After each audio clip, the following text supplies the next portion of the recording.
저희 교회의 이름은 정확히 베이직 커뮤니티 처치예요. 베이직과 처치 사이에 커뮤니티가 들어있는데 이때까지 단 한 사람도 저한테 와서 그걸 물어본 적이 없습니다. 왜 커뮤니티 처치입니까? 그걸 물어보신 적이 없어요. 베이직은 뭐 알고 온 분도 있고 모르고 온 분도 있죠.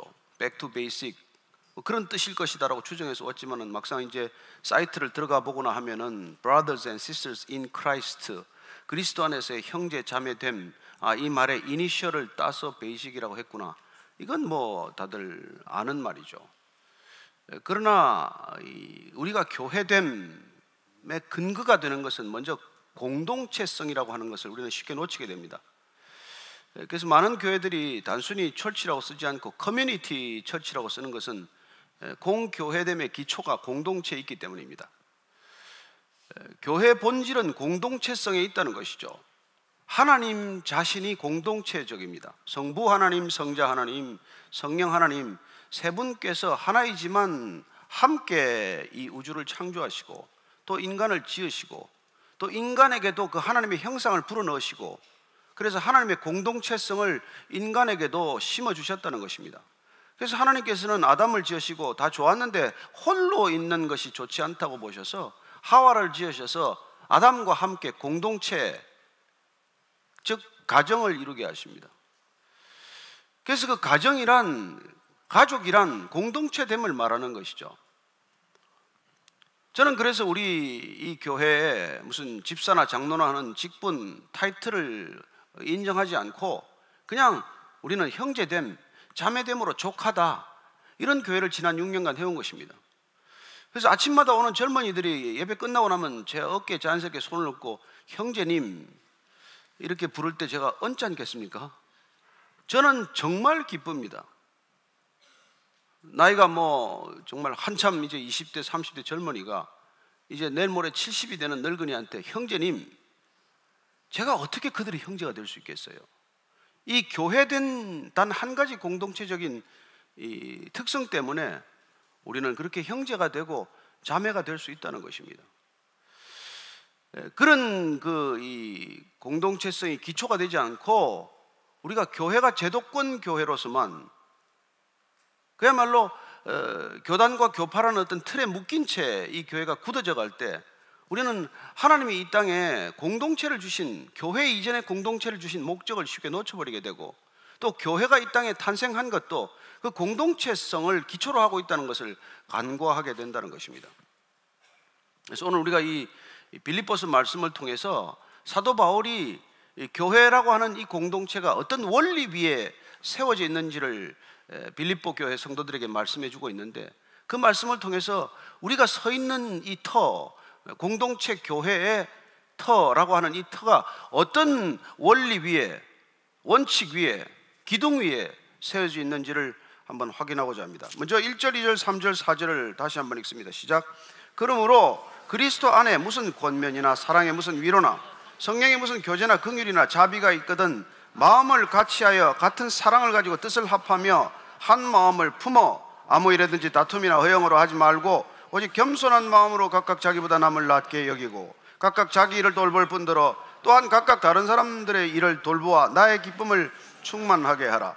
빌립보서 이 2장 말씀, 그러므로는 1장 27절 말씀에 대한 이어지는 부분임을 뜻합니다. 1장 27절 한번 보십시오. 오직 너희는 그리스도의 복음에 합당하게 생활하라. 그런 교회란 그리스도의 복음에 합당한 삶을 살아가는 공동체입니다. 그렇죠. 교회는 복음 공동체인데 복음에 합당하게 살아가는 것입니다.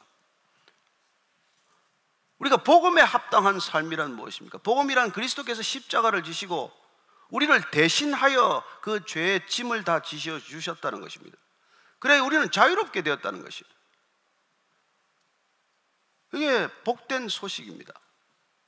그렇습니다. 예수님께서 우리의 짐을 대신 져주시기 위해서 그분께서는 너희들이 지고 있는 수고하고 무거운 짐을 다 내려놓으라, 그렇게 말씀하신 것이죠. 그래서 우리는 그 짐을 모두 다 예수님의 발 앞에 내려놓는 그런 삶의 결단으로 신앙을 시작하는 것입니다.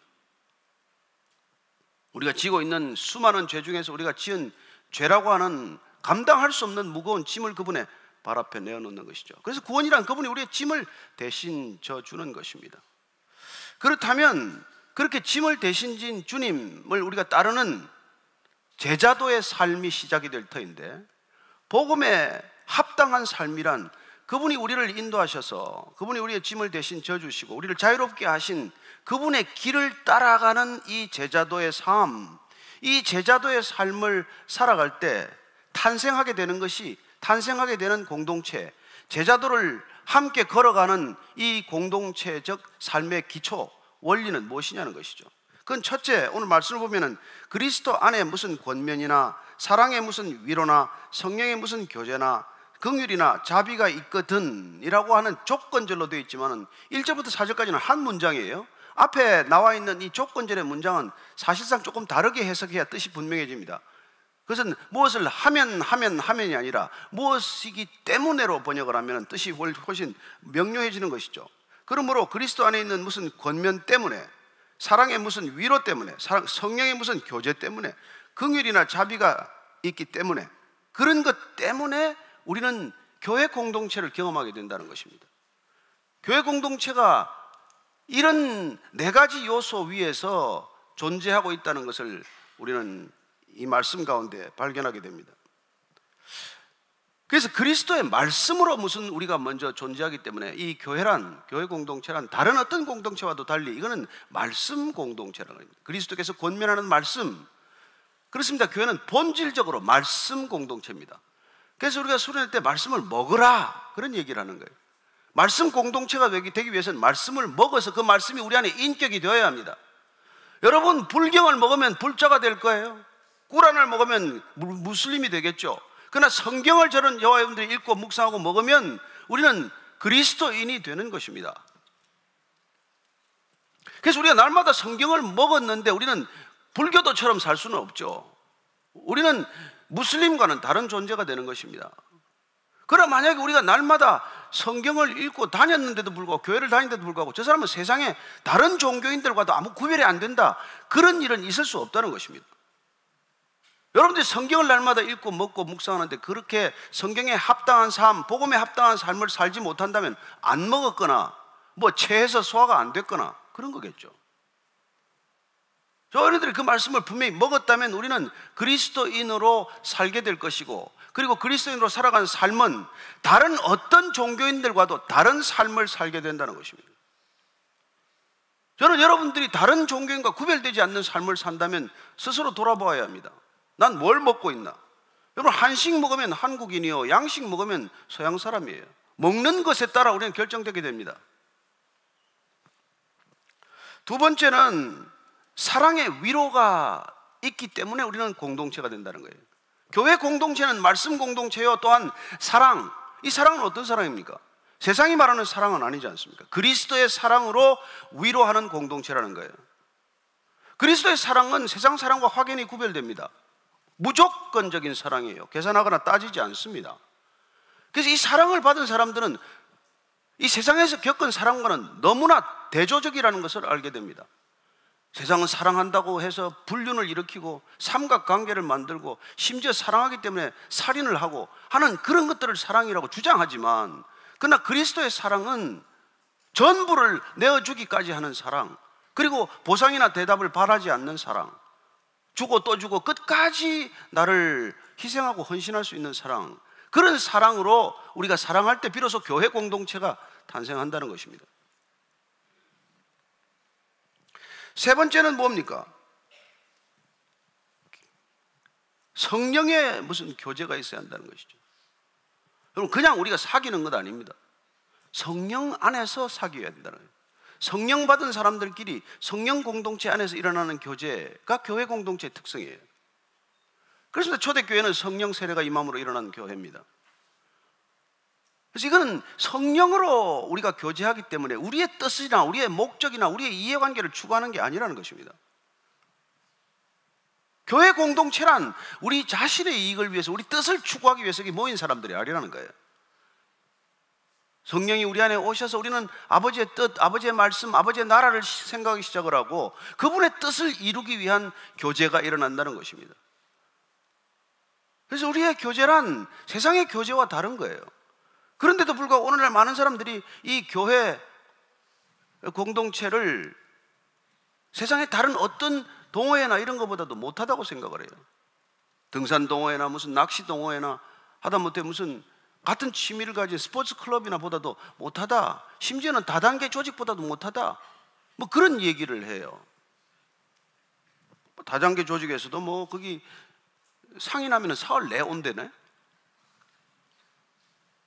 그런 것들의 교제의 이 기준을 가지고 우리가 하는 게 아니란 말이에요. 그 사람이 교회가 그보다 못하다고 하는 이유는 교회가 지극히 어떻게 보면 다른 어떤 동호회나 이런 것보다도 이기적으로 변했다는 것을 발견한 까닭이겠죠. 또한 우리는 긍휼이나 자비가 있어야 한다는 것입니다. 긍휼이나 자비, 이 그리스도의 긍휼과 자비가 있을 때 우리는 진정한 나눔과 사귐이 있을 것입니다. 그래서 교회 공동체를 이루는 기본적인 원리는 말씀 공동체요, 특별히 사랑의 공동체요, 성령 공동체요, 또한 이런 교제 공동체라는 것을 알게 됩니다. 우리가 추구하는 이 교회 공동체는 공동체적이고 공동체적인 속성을 우리가 발견해낼 때 사도 바울이 이렇게 우리에게 알려주는 것처럼 말씀의 공동체요, 사랑, 그리스도의 사랑의 공동체요, 그리고 성령 세례를 받은 성령 공동체요, 또한 진정한 긍휼과 교제가 있는 그런 교제 공동체일 때 우리는 세상과 다른 그런 교회 공동체를 경험하게 될 것이고, 이런 교회 공동체에 살아갈 때 우리는 어떤 태도를 보이게 되느냐, 누군가에게 어떤 태도를 우리가 보이게 되느냐 하는 것을 다시 말씀해 주고 있습니다.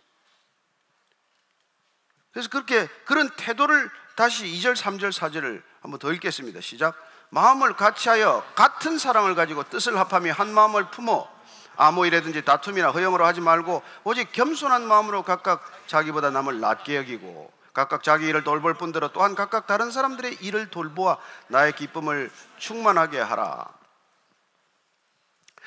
첫째, 또한 이런 그 공동체적 교회 속에서 살아가는 성도들의 삶의 태도를 보면 첫 번째는 같은 사랑을 하고 있다는 것입니다. 같은 마음으로 같이 사랑한다는 거예요. 저는 여러분들이 단 두세 사람이 모이더라도 아무리 작은 소그룹일지라도 그것이 진정한 교회라면, 교회 공동체라면 같은 마음을 품고 같이 서로 사랑하게 된다는 거예요. 그런 태도를 갖게 된다는 것이죠. 또한 우리는 뜻을 합하여 한 마음을 품는다고 말합니다.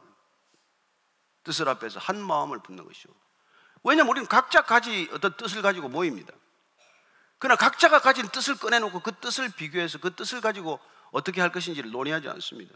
우리 성경을 펴고 하나님의 뜻이 어떠한지를, 십자가의 뜻이 어떠한지를, 우리에게 당부한 그분의 명령은 어떤 명령인지를 우리가 같이 품게 된다는 것이죠. 그래서 우리가 그리스도인으로 살아가는 삶의 태도는 벌써 나 자신의 뜻을 추구하는 것과는 다른 동일한 뜻을 추구하는 사람들과 같은 태도를 보이기 시작한다는 것입니다. 그 태도는 어떻습니까? 무슨 일이든지 다툼이나 허영으로 하지 않고 오직 겸손한 마음으로 하고 있다고 말합니다. 그러니 교회에서 무슨 다툼이나 허영이 일어나서는 안 된다는 것이죠. 어쩌면 빌립보 교회가 이런 요소가 있었기 때문에 바울은 이런 말씀을 하고 있는지도 모릅니다. 그러나 그럼에도 불구하고 우리가 진정한 교회 공동체를 지향하고 있다면, 또 교회 공동체가 이루어져 가고 있다면 우리는 그 안에 무슨 일이든지 그것이 다툼이나 허영을 목적으로 하지 않는다는 거예요. 그래서 궁극적으로 하나됨을 추구해가는 그런 아름다운 모습으로 빚어지게 될 것이라는 것입니다. 왜냐하면 서로가 겸손하기 때문에. 그 겸손이란 오늘 뭐라고 말합니까? 남을 나보다도 낮게 여긴다고 말합니다. 여러분, 정말 사랑하면 부부가 그렇지 않습니까? 정말 아내를 사랑하는 남편은 아내를 나보다도 낮게 여기고 귀하게 여기는 것이죠. 정말 남편을 사랑하는 아내는 남편을 늘 나보다 낮게 여기고 귀하게 여기지 않습니까? 부모가 자녀를 사랑하면 정말 자녀를 부모 자신보다도 더 귀하게 여기고 더 낮게 여기는 그런 삶을 살지 않아요. 세상 모든 사람들이 당신보다 낫다 그러면 짜증이 나지만 자식이 너보다 낫다 그러면 다 웃어요. 그렇지 않습니까? 우리 자신보다도 자식이 더 낫다는 얘기를 들으면 누가 시기하면서 얼굴을 찌푸리거나 그러지 않지 않습니까? 그게 우리가 어떤 공동체 가운데서 경험되는 귀한 태도요, 귀한 삶의 모습이라는 것이죠. 또한 자기 일을 돌볼 뿐더러 또한 다른 사람들의 일을 돌보는 것이 놀랍게도 교회 성도들의 태도라는 것입니다. 그래서 성도의 삶은 자연스럽게 이타적인 삶으로 넘어가게 됩니다.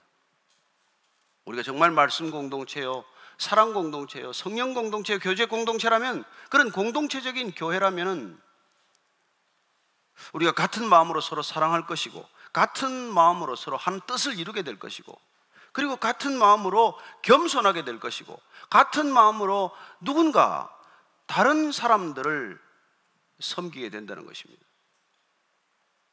그게 우리가 교회라고 부르는 공동체가 이 세상의 어떤 모임이나 집단과도 다른 구별되는 모습이라고 하는 것이죠. 이런 공동체적 교회, 커뮤니티 처치, 그래서 그 공동체적 교회, 또 교회의 본질인 공동체성을 우리가 어떻게 하면 더 회복할 것인가, 그 교회의 본질을 어떻게 하면 더 회복할 것인가, 그게 우리가 지난 6년간 그렇게 이 길을 걸어오면서 앞으로 걸어가고자 하는 방향을 우리가 털을 다지듯 다져가면서 여기까지 온 것이죠. 이런 공동체성이 지금 우리가 함께 드리는 예배에 없다는 건 아닙니다. 이렇게 함께 많은 사람들이 모여서도 공동체적인 예배를 드리고 있지만은, 그러나 공동체의 본질은 우리가 이렇게 경험하는 아름다움이 아니라는 것입니다. 더 깊은 관계 속에서 같은 마음으로 사랑하고 섬기고 겸손하게 우리가 서로를 나보다 낮게 여기는 그런 아름다운 삶의 전인격적인 연합이 이루어지는 그런 공동체성을 회복할 때, 그게 하나님이 원하시는 바로 그 교회라고 하는 것이죠. 그런 공동체가 이루어질 때 그 선하심, 하나님의 선하심과 하나님의 아름다움을 맛볼 수 있게 되는 것입니다. 그리하여 다윗과 같은 사람이 정말 사울의 이 추격을 피해서 말이죠, 숨어 가다가 아둘람 동굴까지 들어갔어요. 아둘람 동굴에 들어가서 먹을 것도 없고 생활할 수 있는 근거도 없지만 찾아오는 사람들은 더 어렵고 힘든 사람들, 지명 수배자들, 그런 사람들이 아둘람 동굴에 600명이나 모였어요. 그들은 공동체를 이루었습니다. 어쩌면 그 공동체가 정말 절망할 수밖에 없는 공동체지만은 하나님이 빛으로 임하셨기 때문에 그 깜깜한 동굴 가운데서도 빛이신 하나님의 존재만으로도 그들은 풍성함을 누리게 되고, 그들이 결국은 장차 통일 이스라엘의 기초가 되는 사람들이 됩니다. 어쩌면 그는 그런 경험과 삶을 토대로 해서 시편 133편을 썼을 것이라고 저는 생각하는데, 한번 시편 133편을 찾아서 읽어보십시오. 다윗이 경험한 공동체는 어떤 공동체예요? 그가 경험한 공동체적 교회, 하나님의 사람들의 모습은 어떤지 133편 1절부터 3절까지입니다. 시작. 보라, 형제가 연합하여 동거함이 어찌 그리 선하고 아름다운고, 머리에 있는 보배로운 기름이 수염 곧 아론의 수염에 흘러서 그의 옷깃까지 내림 같고, 헐몬의 이슬이 시온의 산들에 내림 같도다. 거기서 여호와께서 복을 명령하신다니 곧 영생이로다. 형제가 연합하여 동거하는 것이 어찌 그리 선하고 아름다운가. 여러분 같이 있어보지만 단 두세 사람이 있어도 머리가 아프고 골치가 아픈데 어떻게 그렇게 몇백 명이 모여서 아름다운 연합을 이룰 때 이런 노래가 터져나올 수 있냐는 것이죠. 진정 형제가 하나 될 때 그런 선하고 아름다움이 흘러나온다는 것입니다. 그 선하고 아름다움이 흘러내리는 모습이 마치 제사장에게 기름을 부어서 기름이 머리끝에서부터 수염을 타고 제사장의 옷을 거쳐서 발밑까지 흘러내리는 그런 풍성한 기름이 흐르듯, 그런 선하고 아름다움의 모습을 우리에게 지금 보여주고 있지 않습니까? 궁극적으로 그런 모습의 한 공동체가 될 때 하나님께서 축복하는 축복의 그 선물이 무엇입니까? 그게 영생의 축복이라고 말합니다. 여러분, 그렇게 하나됨의 축복이 없다면 영생하면 얼마나 골치 아프겠습니까? 여러분이 그렇게 관계가 안 좋은데 영생하면 힘들지 않겠어요? 주님, 나 영생 싫습니다. 저 인간하고는 그렇게 되지 않겠냔 말이에요. 그러니까 우리가 그런 하나됨, 공동체됨을 경험하기 위해서 궁극적으로 하나님께서는 이 땅에 교회 공동체를 허락한 거란 말이에요. 그래서 교회에 하나됨이 없다면 그건 교회가 본질적으로 아니라는 것과 마찬가지예요. 예수님께서 마지막 마가의 다락방에서 세족식을 하시고 성찬식을 하시고 대제사장의 기도라고 하는 기도를 올려드립니다. 그래서 사랑하는 제자들을 위한 기도를 한번 우리가 들어보겠습니다. 예수님의 마지막 기도, 요한복음 17장 21절에서 23절까지입니다. 17장 21절에서 23절까지 한 목소리로 같이 읽습니다. 시작. 아버지여, 아버지께서 내 안에, 내가 아버지 안에 있는 것 같이 그들도 다 하나가 되어 우리 안에 있게 하사 세상으로 아버지께서 나를 보내신 것을 믿게 하옵소서.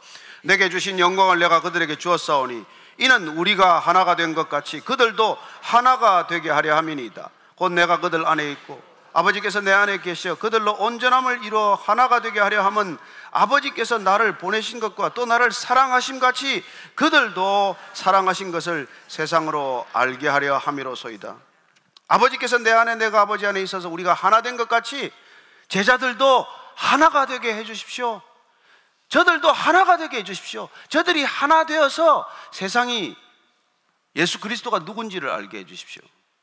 이게 마지막 하나님 아버지께 간절히 올려드리는 예수님의 기도입니다. 그렇죠. 부모들이 예를 들어서 사랑하는 자녀들이 싸우면 어떻습니까? 자녀들이 하나 되게 해주십시오. 이런 기도가 절로 나오지 않습니까? 그렇게 하나 될 때, 하나 되는 아름다운 모습으로 있을 때 하나님께서 나를 사랑하신 것 같이 저희들도 사랑받는 존재라는 것을 알게 될 것이라고 말씀하십니다. 저는 이 하나됨의 아름다운 모습이 과연 이렇게 큰 회중들이 모여서 예배드리고 뿔뿔이 흩어지는 이런 교회적 시스템으로 가능할 것이냐고 물어보는 것이죠. 공동체에 속하는 것조차 부담스러워하고 그냥 와서 설교 1시간 듣고 가버리는 것, 설교가 마음에 안 들면 그 다음 주부터 안 나오는 것, 찬양만 내 마음에 안 들어도 그냥 어디로 옮겨버리는 것, 그러고 생활하면서 이 교회 저 교회를 다니면서 나는 그리스도인이다, 천만에요. 그리스도인이 될 수가 없다는 것입니다. 그래서 우리가 드리는 이런 예배가 은혜가 없어서가 아니라 이 예배도 좋지만 그러나 진정한 공동체적 교회, 커뮤니티 처치를 경험하기 위해서 우리는 어떤 삶의 모습을 우리가 주님 앞에 드러내야 하느냐는 것이죠. 그런 하나됨, 그런 깊은 교제, 성령의 위로, 이런 것들을 어떻게 경험하면서 우리는 진정한 공동체가 되어가야 할 것이냐는 것입니다. 장애인 공동체를 창설한 장바니에라는 분이 계세요. 장바니에라는 분이, 그분은 원래 해군 장교를 지냈는데 아버지는 외교관이고 캐나다 총독까지 지낸 분인데 예수님을 만나고 그분은 정말 소외된 사람들을 위해서 장애인 공동체를 만듭니다. 라루시라는 공동체인데 그 공동체를 만들고 나서 그는 그 공동체를 공동체란 관현악단이나 정원과도 같구나 이런 비유를 해요. 공동체는 관현악단과 같습니다. 악기는 홀로 연주해도 아름답습니다. 그러나 모두 함께 연주하면 저마다 중요한 몫을 차지하면서도 훨씬 더 아름다운 음악을 연출합니다. 공동체는 또한 꽃과 초목이 가득한 정원과 같습니다. 이들은 서로 생명력을 갖는데 협조합니다. 그리고 함께 모여 조물주요 탁월하신 정원사이신 하나님의 아름다우심을 증거합니다. 공동체란 각자의 개성을 죽이는 게 아니에요. 우리는 유니포미티를 추구하는 게 아니에요. 같은 옷을 입혀서 군대를 만드는 게 아닙니다. 서로 다양한 사람들이 모였지만 이 다양성을 전혀 손상하지 않고 공동체로 하나 될 때 마치 관현악단이 서로의 악기를 중요한 존재를 드러내면서 연주할 수 있지만 전체가 모여서 더 큰 하모니나 아름다움을 연출하듯이 그런 삶의 모습, 아름다운 모자이크 철치와 같은 걸 우리에게 보여주는 것이죠.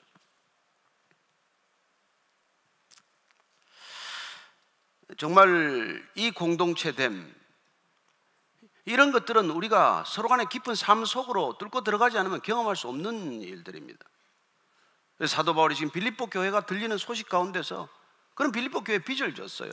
그에게 헌금을 보내주기도 하고 귀한 교회지만 그러나 그 교회가 진정 공동체적 교회, 커뮤니티 철치로 그렇게 든든히 세워지지 못하는 것을 안타깝게 여기고 어떻게 세워질 수 있는지, 그리고 교회, 공동체적 교회 속에서 살아가는 성도들의 삶의 모습은 어떤 모습이어야 하는지를 이렇게 알려주고 있는 것입니다. 그렇다면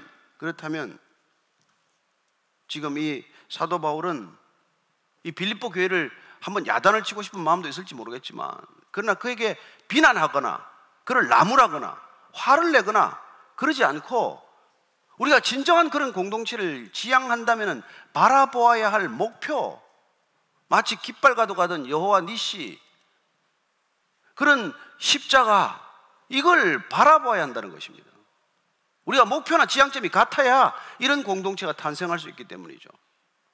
그래서 어떻게 해야 우리는 그런 같은 마음을 품을 수 있냐는 것입니다. 어떻게 해야? 5절부터 8절까지 우리가 잘 아는 말씀입니다. 한 번 더 읽겠습니다. 시작. 너희 안에 이 마음을 품으라. 곧 그리스도 예수의 마음이니 그는 근본 하나님의 본체시나 하나님과 동등됨을 취할 것으로 여기지 아니하시고 오히려 자기를 비워 종의 형체를 가지사 사람들과 같이 되셨고 사람의 모양으로 나타나서 자기를 낮추시고 죽기까지 복종하셨으니 곧 십자가에 죽으심이라. 너희 안에 이 마음을 품으라. 이 마음이 우리 안에 있어야 된다. 이 마음은 그리스도 예수의 마음. 그리스도 예수의 마음. 그리스도 예수의 마음은 어떤 마음입니까? 그는 근본 본체가 하나님이시지만은 하나님과 동등됨을 취하지 아니하시고 그는 가장 높은 곳에 계시다가 가장 낮은 곳으로 내려오셨다는 것입니다. 그분의 마음이란 높은 곳에 있는 것이 아니라 가장 낮은 곳에 있는 그런 마음입니다. 우리는 이걸 성육신이라고 말하죠. 그분의 마음은 성육신의 마음입니다. 성육신의 마음은 나의 과거에 묶이지 않는 마음이에요.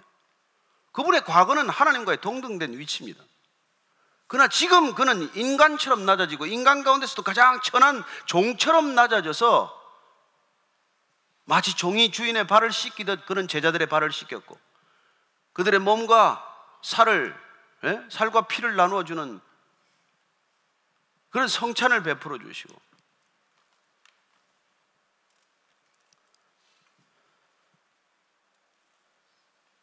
그리고 또한 자기를 비워서 종의 형체를 가져서 사람의 같이 되셨고, 여러분, 종이 된다는 것은 결국은 주인은 손 하나 까딱하지 않는 짐을 대신 지는 존재예요. 가면은 되게 주인들은 그냥 빈손으로 가고 종이 다 찌고 가지 않습니까? 그분이 이 땅에 종으로 오셨다는 것은 이 세상에 짐을 다 지러 온 거예요. 저와 여러분들의 짐을 다 지신 것이죠. 사도 바울이 갈라디아 교회에 쓴 편지를 통해서 예수님께서 이런 종의 형체를 가지고 오셔서 짐을 져줬다는 사실을 그가 깨닫게 됩니다. 아, 예수님이 이 땅에 오셔서 인간의 죄라고 하는 모든 짐을 지신 분이구나. 그래서 그는 이렇게 다시 말합니다. 갈라디아서 6장 2절을 한번 보십시오. 우리가 예수 믿는다는 것, 교회 공동체가 되었다는 것은 어떤 삶의 모습을 띠게 될까요? 6장 2절입니다. 시작. 너희가 짐을 서로 지라. 그리하여 그리스도의 법을 성취하라. 우리가 어떻게 해야 그리스도의 법을 성취하는 삶, 그리스도의 십자가의 길, 그리스도의 제자가 된 삶으로 그리스도를 따라가는 제자도의 삶, 이걸 어떻게 살겠습니까? 서로 짐을 져주라는 거예요. 서로 짐을 져주라는 것입니다. 예수님께서 우리 짐을 모두 다 져주셨습니다. 우리는 그 사랑의 빚진 자입니다. 그래서 우리는 교회의 기초이신 십자가 이외에는 어떤 것도 교회의 기초가 될 수 없습니다. 그러나 그런 십자가의 길을 가야 할, 우리가 제자도의 삶을 살아야 할 우리의 인생의 앞으로의 방향이나 그 목표는 어디입니까? 누군가의 짐을 져주는 삶이라는 거예요. 그런데 교회에 짐을 지지 않기 위해서 오느냐는 것입니다. 그러면 앞뒤가 맞습니까? 예수님 짐을 다 내려놓으라면서요. 그렇습니다. 그분은 우리의 짐을 다 내려놓으라고 하셨지만은 다시 우리가 져야 할 짐을 그분은 이렇게 말씀하십니다. 너희는 내게 배우라. 내 멍에는 쉽고 내 짐은 가벼우니라. 이제는 우리가 지고 다녔던 그런 욕정의 짐, 탐욕의 짐이 아니라 다 내려놓고 주님과 함께 다시 우리가 져야 할 짐은 서로의 짐, 사랑하는 이웃의 짐, 내 가족의 짐, 공동체의 짐, 그런 짐을 서로 지는 공동체를 우리가 만들어가는 것이죠.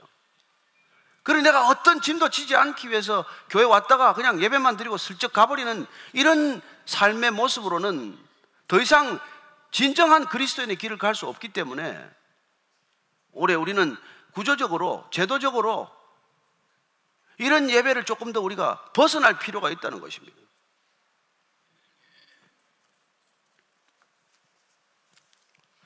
짐을 서로 지기 위해서, 짐을 서로 지는 예배.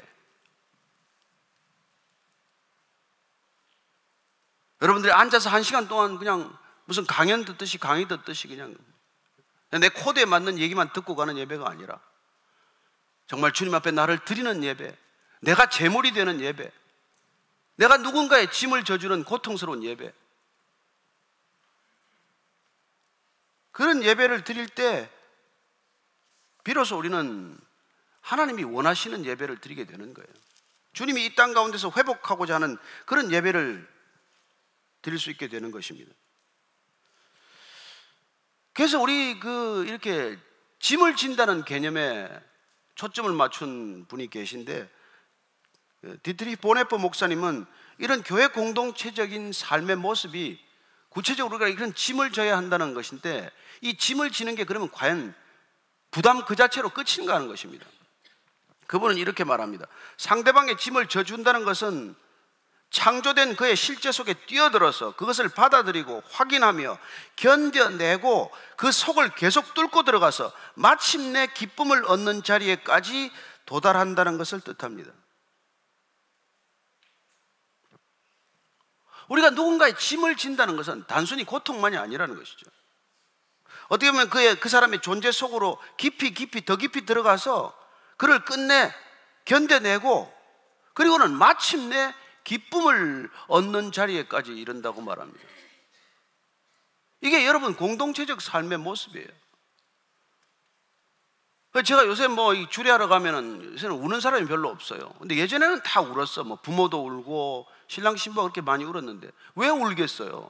그 좋은 날에 슬퍼서 우는 게 아니잖아요. 기쁨의 눈물이란 말이에요. 근데 그 기쁨은 어디서 온 거예요? 자녀를 쫓아내지 않은 기쁨이란 말이에요. 호적을 파서 끌어버리지 않은 기쁨이란 말이에요. 아이들의 삶 속으로 들어가고 두드러가고 뚫고 들어가서 30년 40년 그 아이를 견뎌내고 참아내고 그 아이가 기어이 성인이 되어서 한 가정을 이루는 모습을 볼 때 느끼는 이 기쁨, 이 기쁨의 눈물은 결코 고통 없이는 맛볼 수 없는 기쁨이요 흘릴 수 없는 눈물이라는 것입니다. 공동체가 가져다주는 유익이에요. 그래서 그분은 이렇게 말합니다. 다른 사람을 참아주는 자는 다른 사람도 자기를 참아준다는 사실을 알며 바로 이 사실에서 힘을 얻어 계속 참을 수 있게 되는 것입니다. 여러분, 공동체란 궁극적으로 사람을 참는 것이라고 말합니다.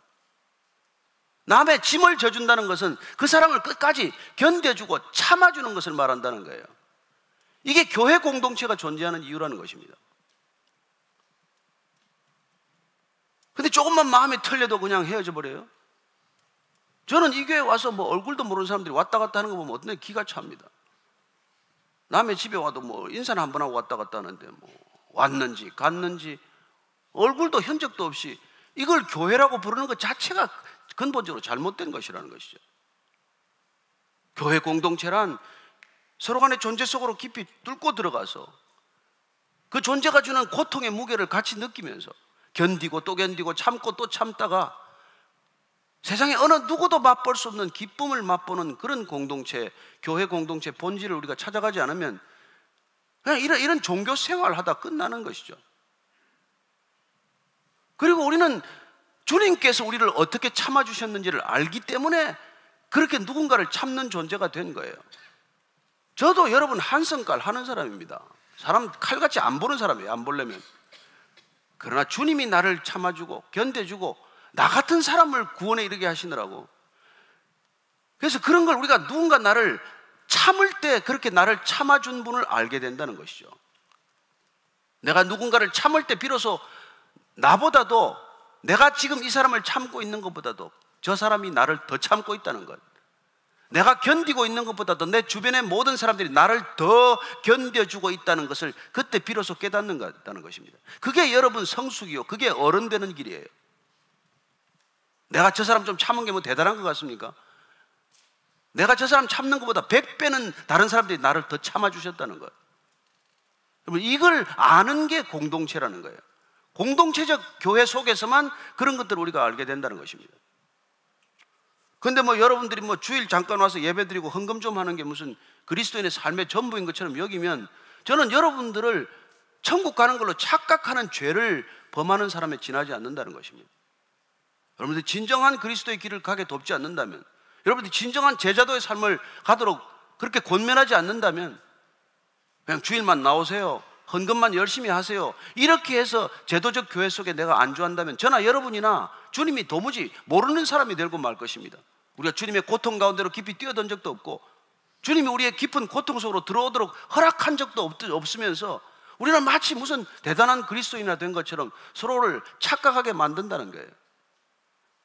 이렇게 우리가 종교 생활로 신앙을 끝낼 수는 없다는 것이죠.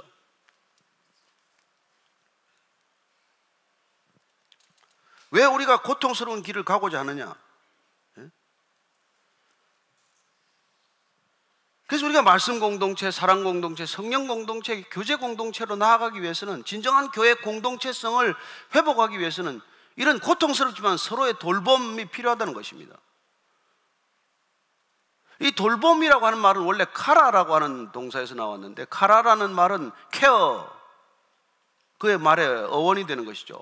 근데 그게 이게 슬퍼하다, 애통해하다 이런 뜻이지만은 고통에 참여하다, 고난에 동참하다 이런 뜻이 있어요. 그래서 우리가 사람을 돌본다는 것, 그런 공동체성으로 들어갈 때 그 공동체 속에서는 우리가 남의 고통에 참여하고 그 고통을 같이 나누는 그런 시간들이 반드시 불가피하게 있게 되는 것입니다. 그렇지만은 그런 고통이 과연 그런 고통을 나눌 때 우리는 가장 고통만으로 끝나는 일이냐? 아니라는 겁니다.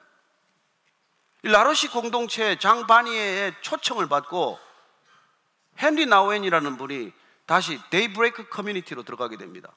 그분은 예일 대학과 하버드 대학의 교수를 한 분이에요. 어쩌면 인생의 절정기인 53살에 그는 하버드 교수직을 그만두고 캐나다 토론토 북쪽에 있는 데이브레이크 공동체로 가게 됩니다. 사람이란 딱 6명이에요. 중증 장애인 6명을 섬기게 됩니다. 얼마나 허망한 인생입니까? 아니, 책을 써서 사람에게 알리면 얼마나 좋은 일이 있을까요? 많은 제자들을 길러내면 얼마나 효율적일까요? 그러나 그는 모든 것들을 뒤로 하고 그는 그 장애인 6명을 돌보기 위해서 그 데이브레이크 공동체로 들어가게 됩니다. 그리고는 그는 이런 얘기를 고백해요. 돌봄이란 병들고 혼란스럽고 외롭고 고립되고 잊혀진 사람들과 함께 부르짖는 것입니다. 즉 그들의 고통이 내 마음속에도 있다는 것을 인식하는 것입니다. 돌봄이란 깨어지고 무력한 사람들의 세상 속에 들어가 그곳에서 연약한 사람들끼리 교제를 나누는 것입니다. 또한 고통당하는 사람들 곁에 있어주되 상황이 호전될 가능성이 전혀 없을지라도 계속 같이 있어주는 것입니다. 저는 진정한 공동체성이란 이런 고통스러운 시간들 겪어내지 않으면 우리는 공동체적 교회가 될 수 없다는 것입니다. 우리는 때로 자녀들이 전혀 달라질 것 같지 않지만 우리는 때로 남편이 전혀 달라질 것 같지 않지만 그러나 그런 남편을 견뎌주고 자녀를 견뎌주다가 어느 날 우리는 함께 예배드리는 그런 감격의 기쁨과 눈물을 흘리게 되는 것이죠. 그리고 그분 또한 그렇게 외롭게 홀로 기다린 것이 아니라 믿음의 가족들과 함께 가족이 돌아올 때까지, 자녀들이 돌아올 때까지 같이 부르짖으면서 기도하고 기다렸던 공동체가 있기 때문에 어느 날 내 눈앞에 나타날 수 없는 사람이 예배자로 나타나게 되는 것을 목격하는 것이죠. 근데 이 헨리 나우에는 이 돌봄이란 결코 일방적인 행동이 아니라는 거예요. 그건 쌍방의 행동일 뿐만 아니라 돌봄은 오히려 서로를 치유하는 능력이라는 것을 경험하게 됩니다. 그래 그는 이렇게 고백합니다. 서로 돌보는 행위를 통해 당신과 나는 큰 보물을 얻습니다. 돌봄은 단순히 문제를 해결하는 것에 집중하는 것이 아니라 그 이상의 것을 품습니다. 돌봄이란 돌보는 사람과 돌봄을 받는 사람이 둘 다 내적인 치유와 회방과 변화를 경험하는 기회입니다. 우리가 돌보는 것 같지만 그 돌보는 행위를 통해서 돌보는 사람이나 돌봄을 받는 사람이 둘 다 내적인 치유를 경험하게 되고 회복을 경험하게 되고, 그리고 놀랍게도 우리의 어떤 해방감, 자유함, 그리고 우리가 모르는 사이에 일어나는 어떤 변화를 경험한다는 것입니다. 저는 여러분들이 이런 치유와 해방과 이런 회복을 같이 경험할 수 있게 되기를 바랍니다. 그래서 우리는 공동체적 교회를 위해서 공동체성을 드러낼 수 있는, 그 공동체성을 누릴 수 있는 그런 예배 공동체로 우리가 나아가 보자는 것이죠.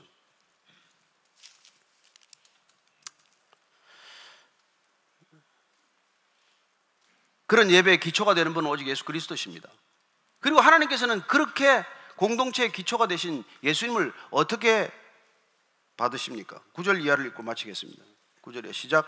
이름으로 하나님이 그를 지극히 높여 모든 이름 위에 뛰어난 이름을 주사 하늘에 있는 자들과 땅에 있는 자들과 땅 아래에 있는 자들로 모든 무릎을 예수의 이름에 꿇게 하시고 모든 입으로 예수 그리스도를 주라 시인하여 하나님 아버지께 영광을 돌리게 하셨느니라. 놀랍게도 하나님께서 예수 그리스도를 지극히 높이셔서 다시 가장 낮은 자리에서 또다시 가장 높은 자리로 올리셔서 그분의 이름 앞에 모든 사람이 무릎을 꿇게 하시고 그분의 이름으로 만유가 만인이 하나가 되는 것을 다시 한번 경험하도록 허락하신다는 것입니다.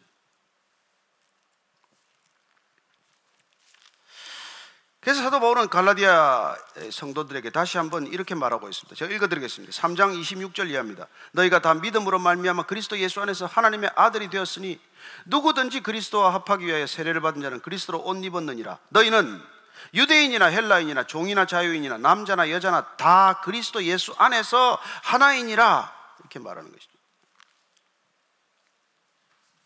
그리고 그렇게 하나 될 수 있는 것을 그는 그렇게 말합니다. 형제들아 너희가 자유를 위하여 부르심을 입었으나 그러나 그 자유로 육체의 기회를 삼지 말고 오직 사랑으로 서로 종 노릇하라고 말합니다. 우리가 서로 종 노릇할 기회를 얻게 된다는 것입니다. 제가 예수 안 믿을 때는 저는 왕이었고 제 아내가 종이었어요. 근데 믿고 나서는 서로가 종이 된단 말이에요. 제가 믿기 전에는 차에서 내릴 때 한 번도 짐을 들어준 적이 없습니다. 애를 안아준 적도 없고. 그러나 제가 예수님을 믿고 나서 서로 종노릇하게 되니까 짐을 서로 들게 되고 아이를 서로 안아줄 수 있는 그런 기회가 생기는 것이죠. 그래서 사도 바울은 로마 교회 편지를 통해서 우리가 그런 은혜를 입었을 때, 진정한 교회 공동체성을 회복했을 때 어떤 삶을 살게 되는지를 말씀해 주시는 것이죠. 로마서 12장 마지막으로 읽습니다. 로마서 12장 14절에서 18절까지입니다. 정말 진정한 교회 공동체적 삶은 따라서 세상에 충격을 줄 수밖에 없는 것입니다. 같이 읽습니다. 시작. 너희를 박해하는 자를 축복하라. 축복하고 저주하지 말라. 즐거워하는 자들과 함께 즐거워하고 우는 자들과 함께 울라. 서로 마음을 같이하며 높은 데 마음을 두지 말고 도리어 낮은 데 처하며 스스로 지혜 있는 체 하지 말라. 아무에게도 악을 악으로 갚지 말고 모든 사람 앞에서 선한 일을 도모하라. 할 수 있거든 너희로서는 모든 사람과 더불어 화목하라. 이런 놀라운 교회 공동체의 삶이 세상을 충격 가운데로 빠뜨린다는 것입니다. 그래 제가 이게 여러분들에게 지금 간증하는 사람을 저희 교회가 잘 세우지 않습니다. 그러나 들리는 그 아름다운 소식들에 따르면 이런 일들이 실제로 무별 예배를 드린 현장에서 그리고 정말 흩어져서 교회가 된 분들의 삶의 흔적을 통해서 일어나고 있다는 것을 듣게 됩니다. 돌아올 수 없는 사람이 돌아오게 되고, 이 교회로 왔다는 게 아니에요.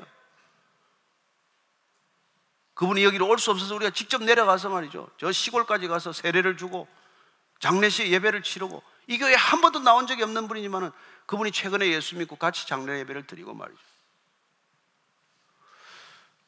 저는 이 교회가 제도로서의 교회로 다시 굳어지는 것을 원치 않습니다. 우리가 다시 주님이 주시는 부르심의 소명을 따라서 어딘가에 주의 마음을 전할 수 있는 자리까지 여러분들이 낮아진다면 하나님께서 여러분들을 들어서 높이 쓰실 줄로 믿으시기 바랍니다.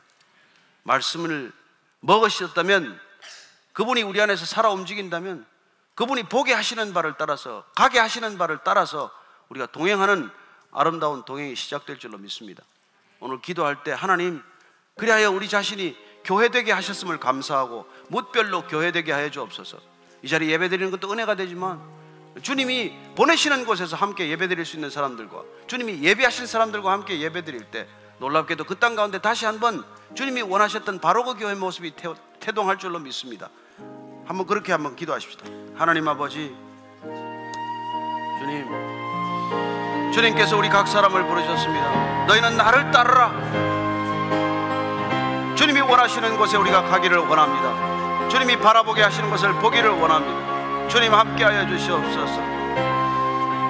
주님과 동행하는 걸음걸음 한 걸음 한 걸음이 온전히 하나님의 나라가 이루어지는 것을 보게 하시고, 우리의 삶이 깨어지고 부서져서 하늘의 밀알이 썩어질 때 30배 60배 열매가 맺히는 것을 보게 하여 주옵소서. 하나님 아버지, 우리가 깨어지지 않아서, 죽지 않아서 하늘 그대로 있는 것이 아니라 우리가 죽을 때 하나님 그런 놀라운 은혜와 선물을 허락하실 줄로 믿습니다. 다시 한번 주 안에서 하나님의 교회가 흥왕하는 것을 보게 해 주옵소서. 한두 개 교회를 개척하기보다는 우리가 100개 120개 교회로 흩어지는 모습을 환상으로 보게 하여 주옵소서. 진정한 교회됨을 경험하게 하여 주옵소서. 하나님 아버지, 주께서 우리를 부르셨사오니 이제는 너희가 가서 모든 족속으로 제자를 삼으라고 하신 그 보내시는 현장 가운데 서서 주님의 몸된 교회가 이루어지는 것을 목격하게 하여 주옵소서. 하늘의 밀알로 떨어져 죽지 않고, 죽지 않아 나 하나 그대로 있는 것이 아니라 떨어져 죽을 때 30배 60배 100배 열매가 될 줄로 믿습니다. 이 교회가 그렇게 깨어지고 흩어져서 풍성한 열매를 맺는 교회가 되게 하여 주옵소서. 예수님 이름으로 기도합니다. 아멘.